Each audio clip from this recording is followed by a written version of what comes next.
Selamat siang. Kali ini saya akan mempresentasikan jawaban dari UAS Business Intelligence dari kelas SI 403 dengan dosen Pak Uju Darussalam. Oke, kita mulai.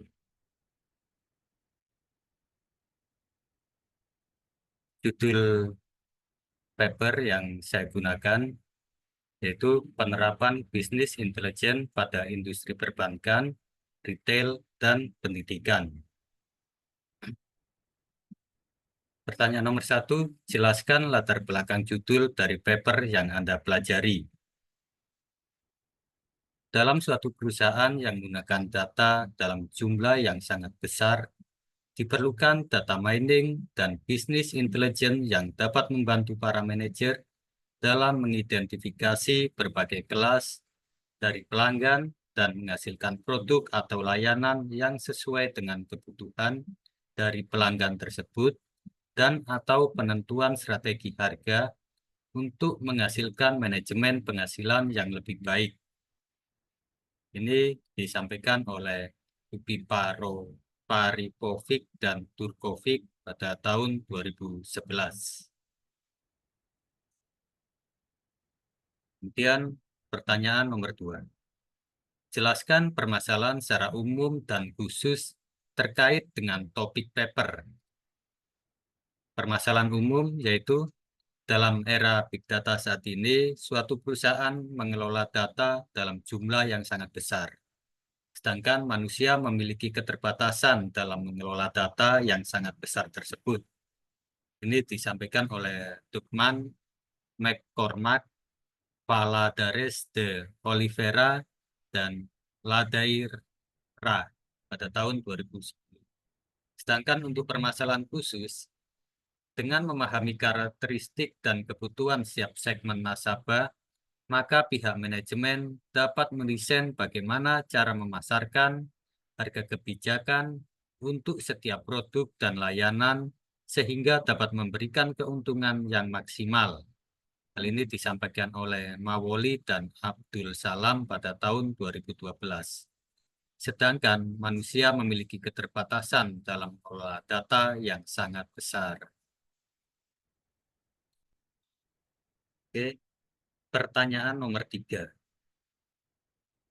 Jelaskan tujuan atau outcome atau capaian dengan metode yang diusulkan dalam paper. Sistem informasi perbankan perlu tetap dikembangkan sehingga dapat memenuhi kebutuhan nasabah dan mengikuti inovasi bisnis. Akan tetapi, perlu adanya integrasi dengan sistem bisnis intelijen sehingga pihak manajemen mendapatkan informasi yang up-to-date dan insight dari data historis. Jadi, perlunya data dalam jumlah yang sangat besar, terlebih di perbankan yang terus mengikuti perkembangan data, baik regional maupun global, dan hal ini terjadi dengan begitu cepat, sehingga dengan hanya mengandalkan manusia, maka hal ini tidak mungkin, sehingga diperlukan bisnis intelijen dan data mining yang dapat mengelola data secara otomatis dan memvisualisasi data dengan baik, sehingga hal ini dapat membantu para pengambil keputusan untuk menentukan strategi.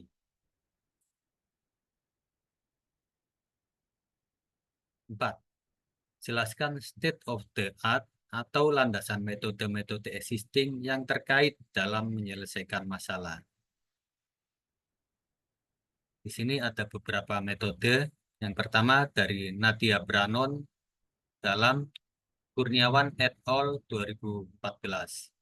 Business intelligence adalah kategori yang umumnya digunakan untuk beberapa aplikasi dan sebuah teknologi untuk mengumpulkan, menyimpan, menganalisis, dan menyediakan akses ke data untuk membantu pengguna atau para stakeholder perusahaan agar dapat mengambil keputusan yang baik serta sesuai. Yang kedua dari Stakovic dalam Kurniawan et al. 2014. mendefinisikan bisnis intelijen sebagai proses pengambilan data dalam jumlah besar, menganalisis data tersebut, serta menyajikan sebuah laporan tingkat tinggi yang telah diolah menjadi dasar tindakan bisnis, sehingga memungkinkan manajemen untuk dapat membuat keputusan bisnis yang mendasar. Dan yang ketiga oleh Dr. Gangadharan N.M. Swami dalam Kurniawan et al. 2014. Secara umum, solusi yang diberikan oleh bisnis intelijen memerlukan sumber data yang berupa kumpulan data transaksi, data warehouse atau data mart, serta alat pelaporan dan visualisasi, seperti analisis prediktif dan permodelan. Bisnis intelijen secara teknis lebih luas mencakup manajemen pengetahuan, perencanaan sumber daya perusahaan, sistem pendukung keputusan, dan data mining. Dan yang keempat dari DJ Powers dalam Imelda 2008. Bisnis intelijen menjelaskan tentang suatu konsep dan metode bagaimana untuk meningkatkan kualitas pengambilan keputusan bisnis berdasarkan sistem yang berbasiskan data. Bisnis intelijen seringkali disamakan sebagaimana briefing books, report and query tools, dan sistem informasi eksekutif. Bisnis intelijen merupakan sistem pendukung pengambilan keputusan yang berbasiskan data-data.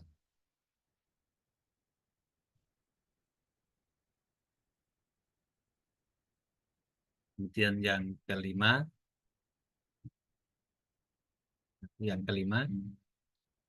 jelaskan keunggulan metode.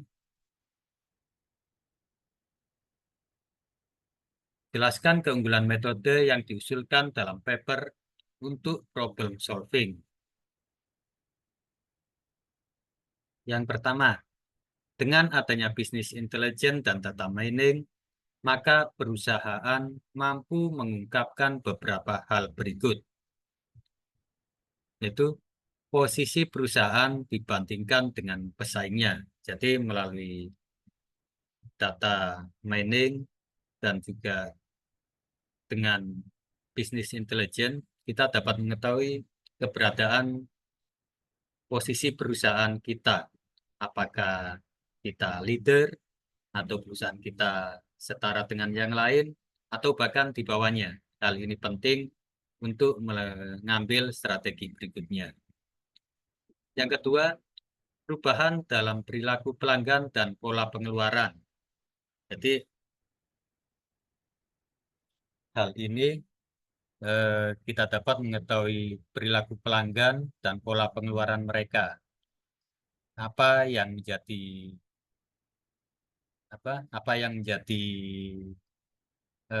sikap mereka saat ini, seperti misalnya pada zaman dulu sebelum COVID, masyarakat lebih menyukai belanja secara konvensional, yaitu datang ke tempat-tempat perbelanjaan, datang ke toko-toko, sehingga diperlukan uang cash. Tapi setelah COVID, hal ini berubah drastis, yaitu di mana orang-orang lebih menyukai belanja secara online, sehingga uang cash mungkin bisa lebih dikurangi, diganti dengan uang elektronik atau secara transfer, atau mungkin dengan menggunakan semacam OVO atau GoPay dan sebagainya, sehingga peredaran uang cash, uang secara fisik dapat dikurangi dan lebih diperbanyak produk-produk pembelanjaan secara online. Mungkin bank-bank dapat menyediakan pembelanjaan secara mudah atau bekerja sama dengan toko-toko online seperti Shopee dan sebagainya. Kemudian yang ketiga, kondisi pasar. tren yang akan datang, informasi demografis dan ekonomi. Jadi dengan data mining dan bisnis intelijen ini kita dapat mengetahui kondisi pasar yang sedang tren di pasar saat ini apa. Kemudian apakah pasar saat ini sedang lesu atau masyarakat sedang suka belanja dan sebagainya. Ini dapat kita ketahui melalui data mining dan bisnis intelijen ini, tentunya dengan data yang lebih update. Kemudian lingkungan politik, peraturan, dan sosial. Ini lingkungan politik berpengaruh juga. Misalnya sedang terjadi perang atau kondisi negara sedang memanas, masyarakat mungkin akan mengamankan uangnya. Bahkan mungkin mereka lebih suka menyimpan uang sendiri, khawatirnya seperti pada tahun 98 dulu banyak bank-bank yang tutup dan banyak masyarakat yang uangnya di bank tidak bisa mereka ambil, ini menjadi kekhawatiran mereka. Jadi dengan adanya bisnis intelijen dan data mining ini kita dapat mengambil keputusan secara cepat untuk mengatasi hal-hal tersebut. Kemudian apa yang dilakukan perusahaan lain atau kompetitor kita di pasar.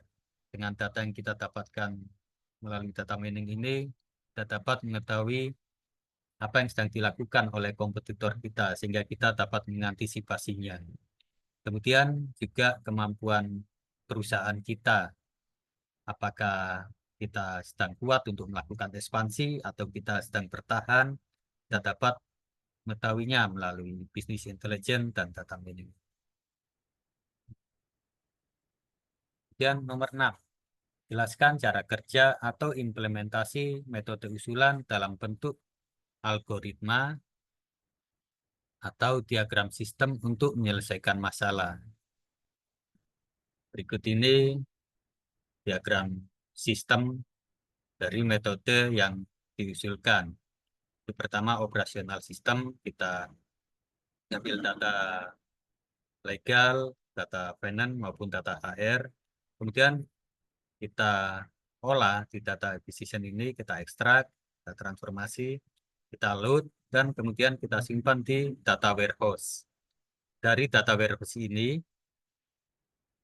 dan kita hasilkan, kita olah melalui seperti misalnya Tableau, Power BI, dan sebagainya untuk melakukan analitik dan menghasilkan reporting, dan OLAP, dan sebagainya.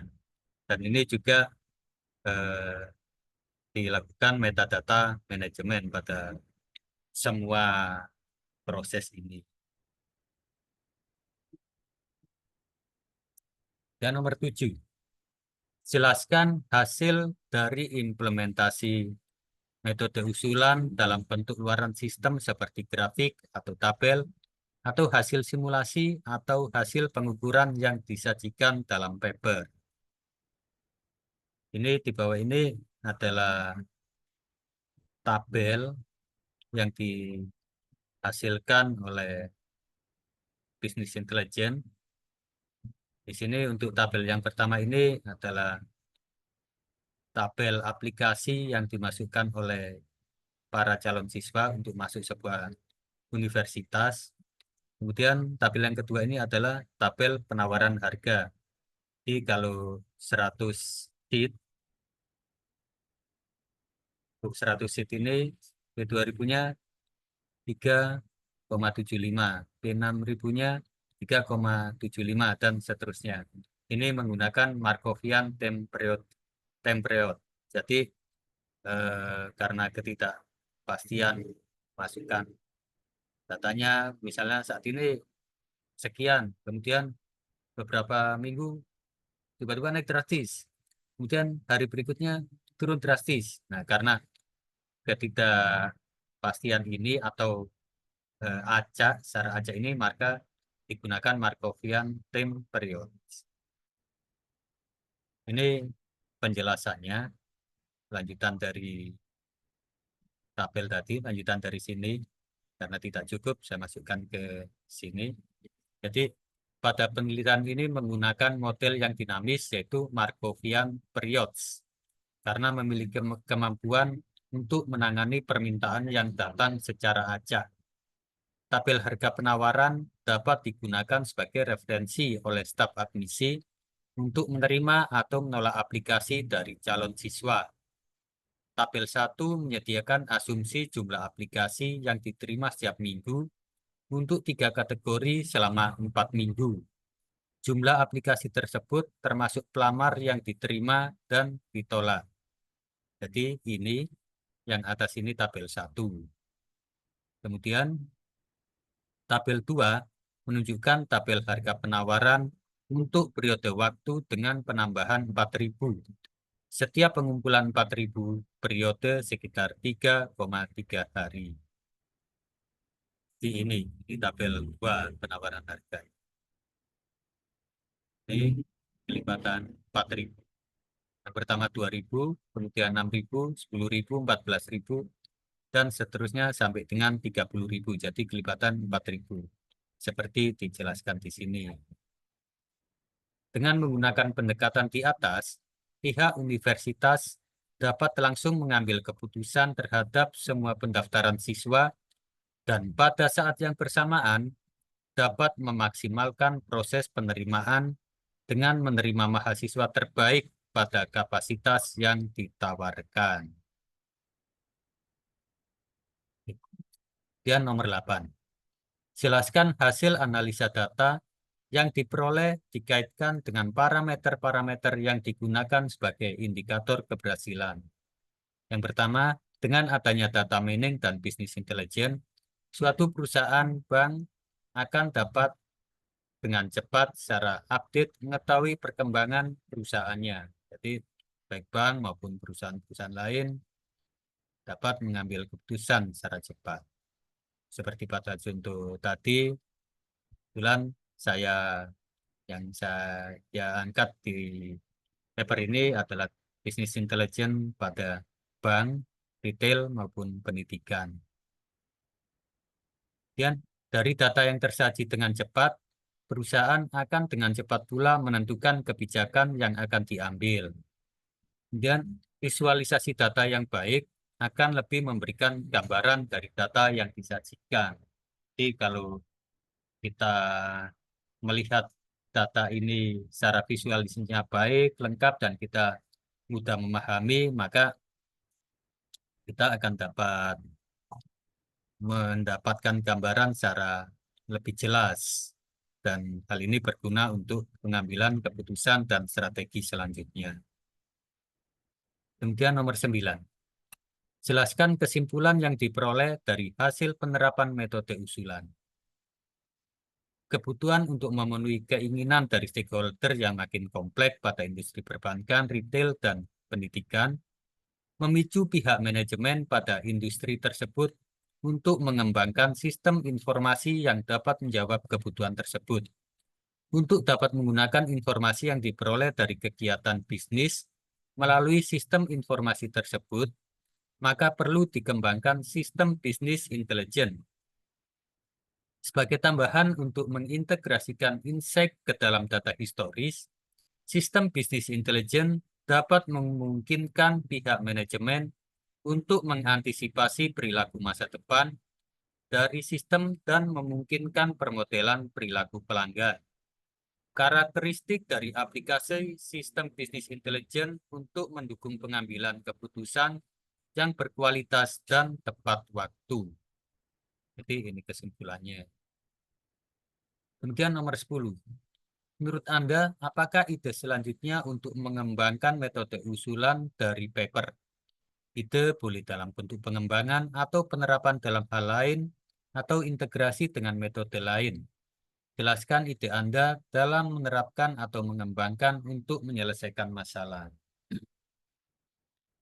Di sini saya menyampaikan ide dari pemakaian bisnis intelijen dan data mining ini, yaitu dengan semakin banyaknya dan semakin pentingnya data untuk merencanakan strategi dan pengambilan keputusan, maka harus dibarengi juga dengan pengamanan data tersebut. sehingga data yang digunakan akan lebih akurat, yang nantinya akan berpengaruh juga pada keakuratan pengambilan keputusan.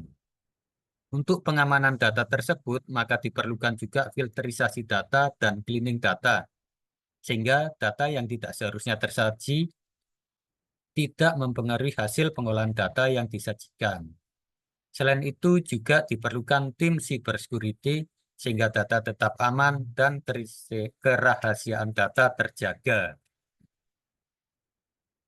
Jadi dengan pemakaian data yang besar ini dan pentingnya data yang kita gunakan, ini perlu juga kita lakukan cleaning data agar jangan sampai data-data yang tidak perlu atau data yang tidak akurat ini mempengaruhi hasil dari analisa data kita. Misalnya tiba-tiba ada penjualan yang sangat besar, padahal ini datanya nggak akurat. Tentu hal ini akan mempengaruhi hasil yang kita dapatkan, sehingga analisanya bisa salah. Untuk itu diperlukan pembersihan data atau cleaning data untuk data-data yang tidak akurat ini. Dan juga diperlukan pengamanan data kita, seperti yang beberapa minggu lalu ramai di negara kita tentang data BDNS yang diretas dan tidak dapat dikembalikan. Tentu hal ini akan mengganggu operasional. Hal ini dapat kita amankan dengan adanya tim cybersecurity yang bertanggung jawab untuk menjaga keamanan data kita dan kerahasiaan data kita. Agar jangan sampai data-data rahasia kita diketahui oleh kompetitor. Hal ini tentu akan membahayakan bagi kelangsungan bisnis kita. Untuk sumber paper ini saya ambil dari dua sumber. Yang pertama dari Arta M. Sunjaya pada tahun 2013 tentang penerapan bisnis intelijen pada industri perbankan, retail, dan pendidikan. Di sini saya lampirkan juga URL-nya. Kemudian yang kedua dari Altesa Yunistira, yaitu dari laporan tesis. Di URL-nya saya sampaikan pula. Baik, demikian jawaban UAS untuk mata kuliah Bisnis Intelijen kelas SI 403 dengan dosen Pak Ucu Darussalam. Terima kasih.